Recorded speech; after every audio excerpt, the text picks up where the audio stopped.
असूलों को तोड़ना पड़ सकता है, वहां से दूर जाना पड़ सकता है, शर्मिंदा नहीं होना। अगर तुम शर्मिंदा हो गए तो तुम गुनाह करोगे, क्योंकि भारतीय धर्म में पाप केवल एक चीज है, वो है शर्मिंदगी, अपराध बोध।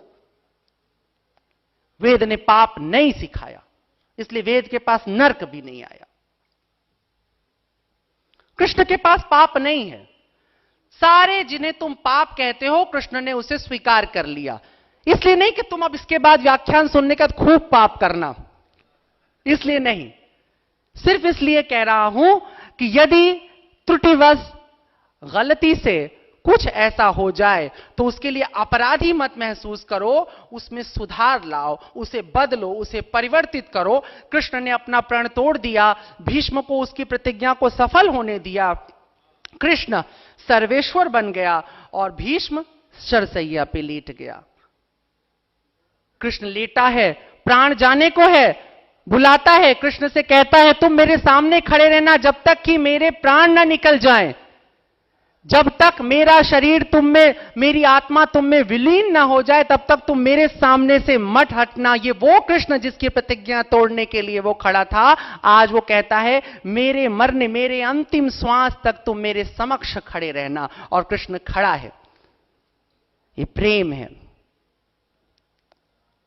ऐसा अद्भुत कृष्ण जिसने तुम्हें वो सब कुछ दे दिया जिससे तुम अपने जीवन को सुंदर बना सकते हो। देखो, जहां जहां तुम्हें सुंदरता मिलेगी वहां वहां तुम्हें कृष्ण मिलेगा, जहां जहां तुम्हें स्वतंत्रता मिलेगी वहां वहां तुम्हें कृष्ण मिलेगा, जहां जहां तुम्हें प्रेम मिलेगा वहां वहां तुम्हें कृष्ण मिलेगा। इसलिए कृष्ण द्रौपदी का चीर बढ़ाता है, उसके लिए बचपन में चीर चुरा लेता है। इतना कपड़ा लाएगा कहां से? विपणन सिखाता है, संसार को व्यापार सिखाता है। यद्यपि कृष्ण कहता है कि मैं वणिकों को नहीं मिलूंगा, मैं बनियों को नहीं मिलूंगा। सबसे ज्यादा बनिए कृष्ण की पूजा करते हैं, जगह जगह ठाकुर जी ठाकुर जी ठाकुर जी ठाकुर जी। सारे बनिए इतना सारा माल लेकर के बैठे रहेंगे, कृष्ण जी को, ठाकुर जी को उस पर रख देंगे, उनको दही खिलाएंगे, बिस्किट खिलाएंगे, सब खिलाएंगे, झूला। पर कृष्ण ने कहा मैं तुम्हें नहीं मिलूंगा। और कृष्ण जिद्दी है, कह दिया नहीं मिलूंगा तो नहीं मिलेगा।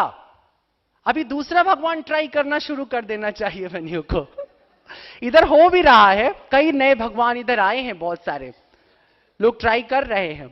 कुछ बाबा हैं जो समोसे से भी मामला यूं कर देते हैं ठीक, उधर बनिए खूब है, लगे हुए हैं। ऐसा है ना स्वामी जी?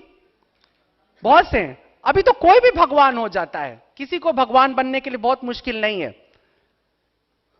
तो ऐसा इसलिए हो जाता है, सोचो बनिया, मैंने माफ करेंगे मुझे सारे यहां पे जो अग्रवाल, वर्मा, गुप्ता जी सब लोग बैठे हुए हैं, मैं उनकी बात नहीं कर रहा हूं। मैं भी बनिया हो सकता हूं, ब्राह्मण भी हो सकता है, क्षत्रिय भी हो सकता है, वैश्य भी हो सकता है, सब हो सकते हैं।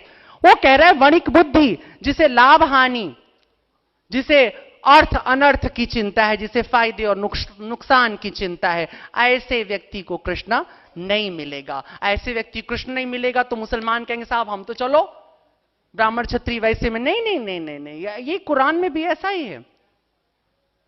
पैगंबर साहब ने हर चीज की दुआ मांगी, दौलत की दुआ ही नहीं मांगी। अब सोचो, कह तो दिया कि बनियों को नहीं मिलेगा।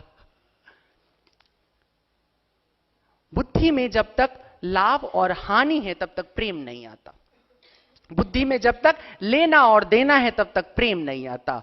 बुद्धि जब ये पूछ देती है कि हाँ हाँ मैं इसे दे रहा हूं, ये मुझे क्या देगा, प्रेम नहीं आएगा, व्यापार आएगा। प्रेम तो बस इतना कहेगा कि ये मेरे पास था और ये मैंने तुम्हें दे दिया, तुमने ले लिया, मुझे खुशी हुई। मैं खाली